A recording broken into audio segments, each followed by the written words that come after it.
Mes chers collègues maires, adjoints maires et conseillers municipaux, Monsieur Raymond Etienne, maire de la ville d'Anoumaba en Côte d'Ivoire, et Madame,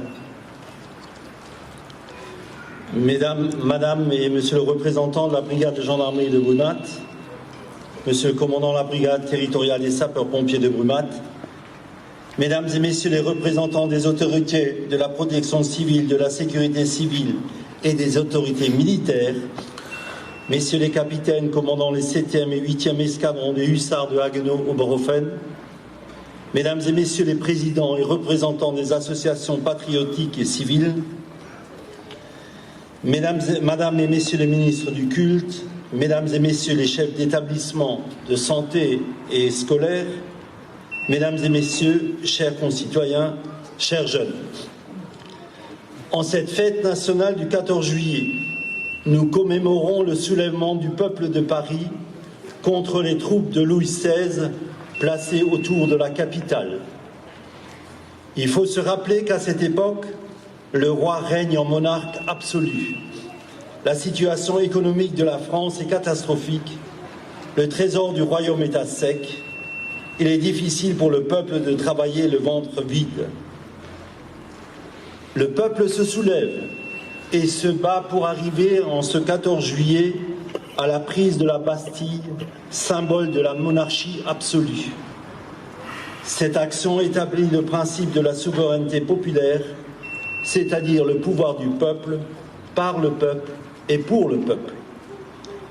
Le 26 août 1789, l'Assemblée nationale adopte la Déclaration des droits de l'homme et du citoyen, résultat du combat du peuple français commencé bien avant ce 14 juillet 1789.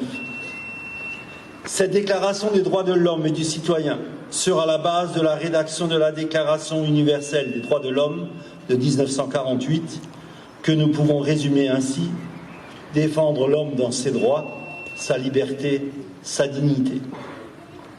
Ces droits se situent tant sur le plan civil, social, économique que politique et forment un tout indivisible. Pour nous, Français, ces droits sont contenus dans notre devise nationale de liberté, égalité et fraternité. Cette devise est néanmoins d'une grande exigence pour chacun d'entre nous.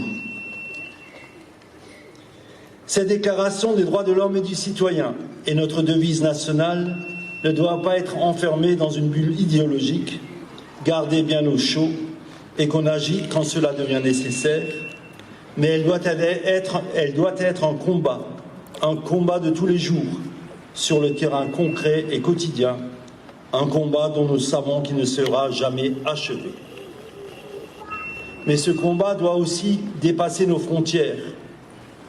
Que de luttes et d'efforts sont nécessaires pour que s'impose progressivement l'idée que chacun, sans considération d'origine, de sexe ou de religion, puisse accéder à ses droits.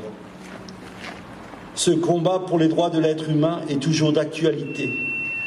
L'Ukraine, pour laquelle nous avons une pensée toute particulière, en est un exemple.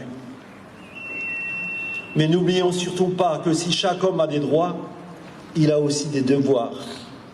Respect de l'autre dans sa différence et son intégrité, respect du bien d'autrui, pour ne citer que les plus importants. Devant le nombre d'incivilités auxquelles nous assistons et que nous subissons tous les jours, et que nous pouvons considérer comme autant d'atteintes aux droits fondamentaux de l'homme, nous devons rester vigilants afin que nous puissions vivre dans une France, une Europe, un monde de liberté.